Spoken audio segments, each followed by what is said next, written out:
Party అధికారంలోకి వస్తుందనుకుంటున్నాను? YCP అనండి. ఎందుకంటే అసలు మా ముగ్గురు పిల్లలకి దగ్గర ఈ జగన్ గారు వచ్చిన తర్వాతే మాకు ఏదైనా సరే అమ్మఒడి కానీ విద్యా దీవెన కానీ ఏదైనా సరే మా పిల్లలకి మేము తీసుకుంటున్నామంటే గవర్నమెంట్ సొమ్ము తింటున్నామంటే జగన్ గారు వచ్చిన తర్వాతేనండి.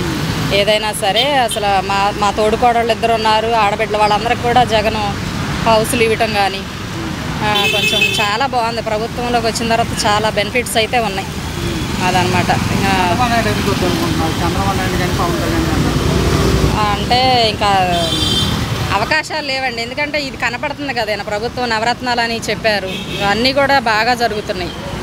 ఇప్పుడు జరిగే పరిపాలన చూసి ఎవరైనా చిన్నపిల్లలు కూడా చెప్పగలుగుతున్నారు. ఎందుకంటే బాగా డబ్బులు తీసుకునే విషయం కానీ ఏదైనా సరే అమ్మఒడి వచ్చిందంటే బ్యాంకులకు కూడా రష్గా అసలు ఎంత హుందాగా వెళ్ళి దాచుకున్న డబ్బులు తీసుకున్నట్టుగా వెళ్ళి తీసుకుంటున్నారు.